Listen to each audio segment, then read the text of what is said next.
Le Ségur du numérique en santé a été créé pour vous afin de généraliser le partage fluide et sécurisé des données de santé de vos patients auprès d'eux et auprès des autres professionnels de santé, dans une même finalité, celle de mieux prévenir et de mieux soigner. Les données de santé que vous allez pouvoir consulter sont nombreuses et variées, par exemple une lettre de sortie d'hospitalisation ou encore un compte-rendu d'analyse médicale. Alors, partager les données de santé, c'est bien, mais concrètement, comment on fait? Il va y avoir en fait deux conditions. La première condition, elle est relative à l'équipement. Vous allez devoir avoir un outil métier, c'est-à-dire un logiciel médical qui rend possible ce partage des données de santé. Et là, en fait, votre logiciel médical, il doit avoir une version qu'on va appeler référencée Ségur. La deuxième condition, c'est l'usage, parce que une fois qu'on a l'outil, il faut bien s'en servir. C'est là que va intervenir l'avenant 9, parce que l'avenant 9, il vient modifier les règles du forfait structure. Il va en fait créer des leviers financiers pour vous inciter à utiliser votre logiciel métier dans le sens du partage des données de santé avec les autres professionnels de santé.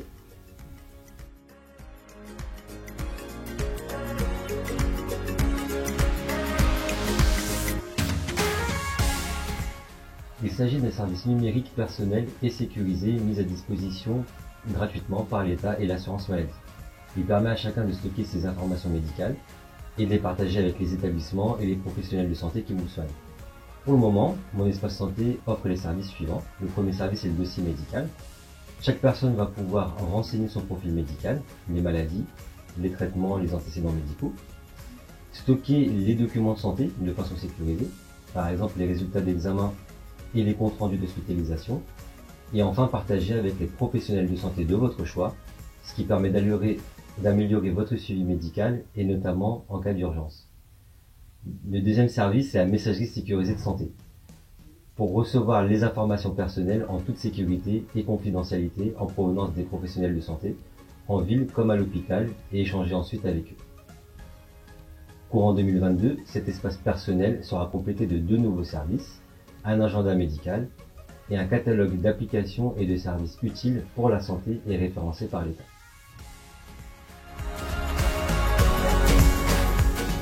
C'est très simple, il faut retenir deux dates. Vous devez avant le 15 juillet avoir contacté votre éditeur et commandé une version Ségur de votre logiciel. Avant le 15 octobre, votre éditeur devra vous avoir installé cette nouvelle version. Rassurez-vous, vous n'aurez rien à payer. La mise à jour Ségur est intégralement financée par l'État.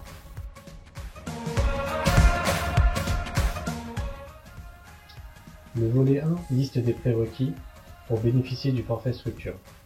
Ceux qui changent dès 2022 sont les suivants. Premièrement, vous devez disposer d'une version cahier des charges César Vital, Addendum 8, application carte vitale, ou utiliser une version Ségur. Deuxièmement, il y a une bascule de l'indicateur du volet 2, implication dans les démarches de prise en charge coordonnée, vers le volet 1. Concrètement, pour percevoir le forfait structure, il faudra par exemple faire partie d'une MSP, maison de santé pluridisciplinaire, ou d'une CPTS, ou d'une équipe de soins primaires. À noter qu'il y a également d'autres façons de valider cet indicateur. Vous trouverez un lien sous la vidéo qui détaille cet indicateur.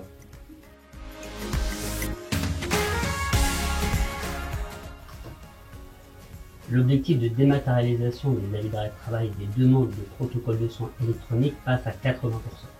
La part de certificat médical d'accident de travail et de maladie professionnelle en ligne devra être de 30%.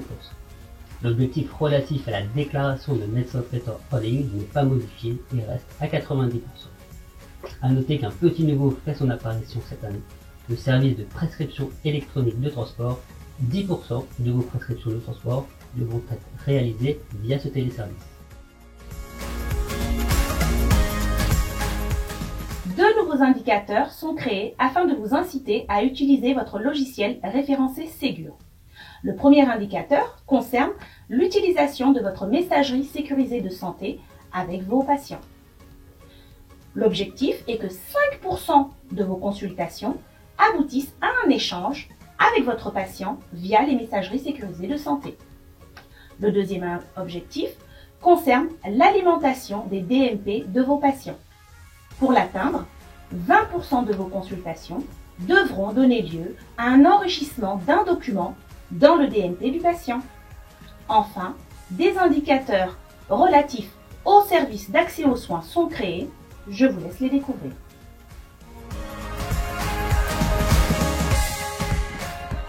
SAS, ça veut dire service d'accès aux soins. Concrètement, ce service vise à orienter les patients malades qui ne trouvent pas de médecin traitant, soit parce qu'ils n'en ont pas, soit parce que le leur n'est pas disponible.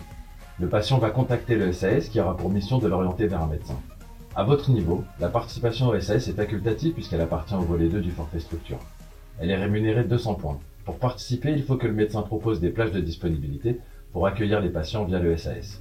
Il peut également, mais là aussi c'est optionnel, accepter de prendre des patients hors des plages qu'il a communiquées. Dans ce cas, en plus de la facturation de la consultation, une rémunération forfaitaire associée au nombre de consultations réalisées dans ces conditions sera versée au médecin. Cette rémunération pourra aller jusqu'à 630 € par trimestre. Vous trouverez plus d'informations en bas de la vidéo.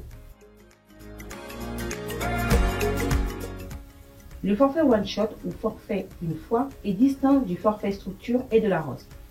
Il vient indemniser l'alimentation initiale dans le DMP du volet de synthèse médicale par le médecin traitant pour la patientèle du médecin en infection longue durée. Le montant de ce forfait diffère selon le nombre de DMP alimentés.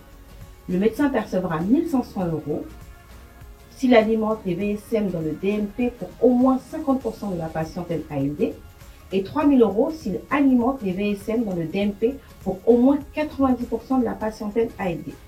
Lorsque cette alimentation a eu lieu en format structuré pour au moins un tiers des patients, le forfait au one-shot est donc majoré de 20%. La période d'observation est du 1er janvier 2022 au 30 juin 2023 et le versement aura lieu au cours du second semestre 2023.